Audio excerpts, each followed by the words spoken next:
Hello students, welcome back बेटा। कैसे हैं आप लोग?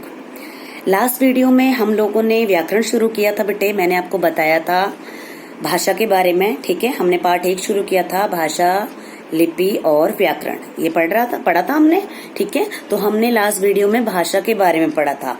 भाषा क्या होती है बताइए, रिवाइज किया आपने? भाषा क्या है?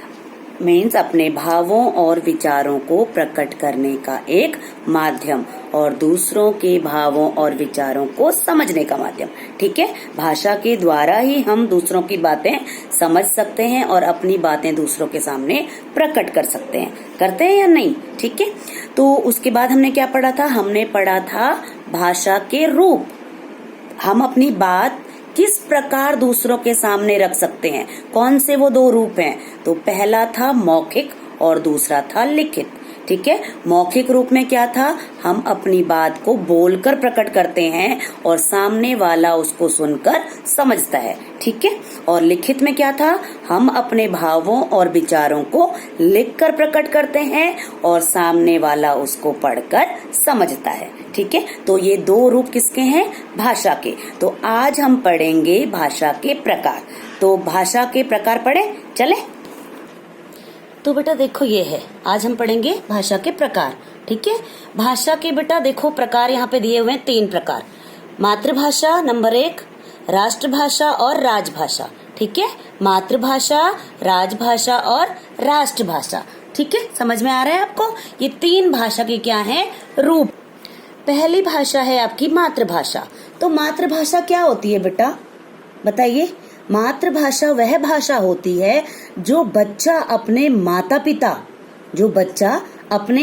पिता और अपने परिवार से सीखता है, ठीक है। मैंने आपको पिछली वीडियो में बताया था ना, जब बच्चा पैदा होता है तो उसे बोलना नहीं आता, वो उतना ही सीखता है, वही सीखता है जो वो अपने परिवार को करते हुए या बोलते हुए या जो भी वो मीन्स एक्टिविटी करते हुए देखता है, बच्चा वो सीखता है। तो वो जो भाषा उसके परिवार में बोली जाती है, जो उसके माता पिता बोलते हैं, वो उसी भाषा को प्रयोग करता है, उसी भाषा का प्रयोग करता है, वही भाषा वो बोलना सीखता है, ठीक है। तो मातृभाषा कौन सी भाषा होती है? मातृभाषा वह भाषा होती है जो बच्चा अपने माता पिता और अपने परिवार से सीखता है, ठीक है।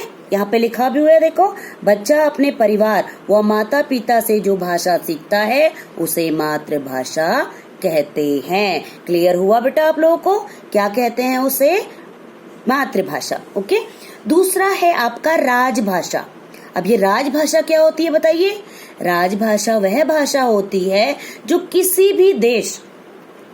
भी देश के कार्यालय यानी कि ऑफिस के कामों में, सरकारी गवर्नमेंट के जो काम होते हैं, उन कामों में हम जिस भाषा का यूज करते हैं। आपने देखा होगा हमारे देश में अधिकतर गवर्नमेंट ऑफिस में हिंदी में काम किया जाता है या फिर अब इंग्लिश भाषा को भी यूज किया जाता है, ठीक है। कार्यालयों में यानी कि दफ्तर में, ऑफिस में हिंदी भाषा का यूज पहले किया जाता था, उपयोग पहले किया जाता था, लेकिन अब उसमें इंग्लिश भाषा को भी शामिल कर लिया गया है, ठीक है। तो राजभाषा कौन सी भाषा होती है? राजभाषा वह भाषा होती है जो किसी देश के कार्यालयों में या फिर किसी सरकारी कामकाज के लिए जो भाषा प्रयोग में लाई जाती है, ठीक है, उसे क्या कहते हैं? राजभाषा, ओके। तो हमारे देश में हिंदी भाषा को राजभाषा की उपाधि दी गई। कब दी गई? 14 सितंबर 1949 को, ठीक है। 14 सितंबर 1449 को हिंदी को राजभाषा की उपाधि दी गई, ठीक है। यानी कि वो किस लिए किस लिए उसका प्रयोग किया जाने लगा? ऑफिस के कामों में, सरकारी कामों में हिंदी को क्या किया गया? राजभाषा का रूप दिया गया, उसका प्रयोग ज्यादा से ज्यादा किया जाने लगा, ठीक है। आपको पता है ना कि 14 सितंबर को हम लोग क्या मनाते हैं? हिंदी दिवस मनाते हैं। नहीं मनाते हिंदी दिवस, ठीक है। तो क्यों मनाते हैं हिंदी दिवस? क्योंकि 14 सितंबर 1949 को हमारी जो हिंदी भाषा है उसे राजभाषा की उपाधि दी गई, ठीक है। उसे राजभाषा बनाई गई, वो राजभाषा के रूप में प्रयोग में लाई गई। दफ्तरों में, ऑफिस में, गवर्नमेंट के काम जितने होते हैं, सरकारी काम जितने होते हैं, उन सब कामों में हिंदी का प्रयोग किया जाने लगा, ओके, ठीक है। उसे राजभाषा की उपाधि उस दिन मिली, ओके। अब हमारा 3rd पॉइंट क्या है? राष्ट्रभाषा। अब ये राष्ट्रभाषा क्या होती है बताइए? राष्ट्रभाषा वह भाषा होती है जिसे राष्ट्र के अधिकतर लोगों द्वारा प्रयोग किया जाता है, यानी कि जिस भाषा का प्रयोग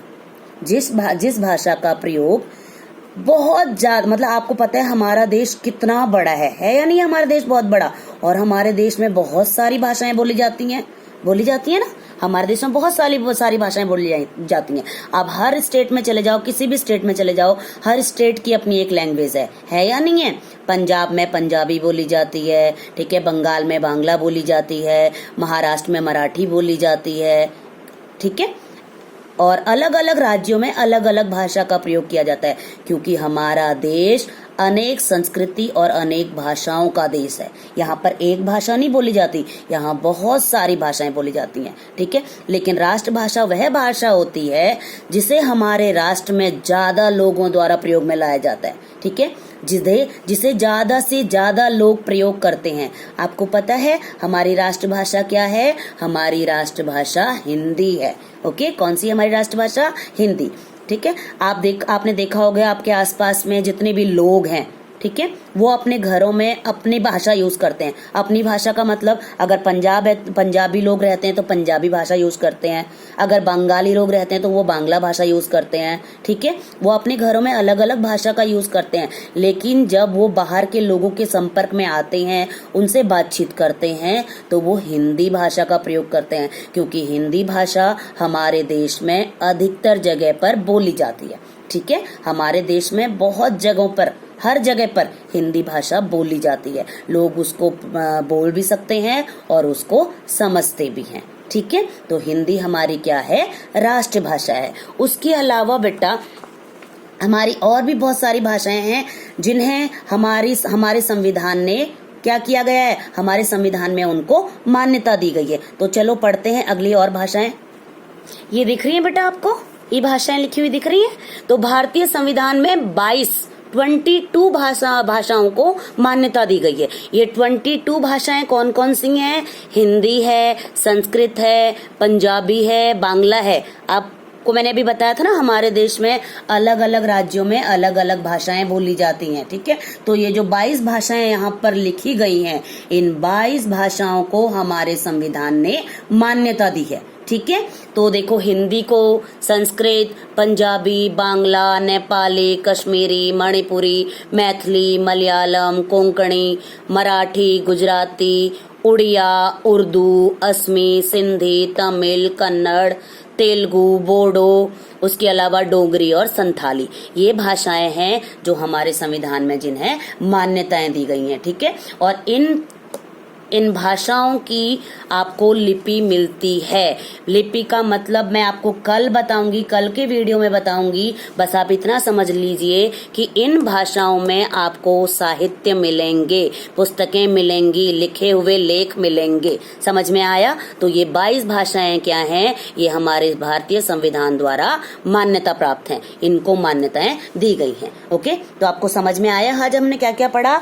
आज हमने क्या पढ़ा? भाषा के प्रकार। भाषा के 3 प्रकार होते हैं, मातृभाषा, राष्ट्रभाषा और राजभाषा। उसके अलावा कितनी भाषाओं को मान्यता दी गई है ये मैंने अभी आपको बताया, ठीक है। तो अब चलें अपने होमवर्क की तरफ।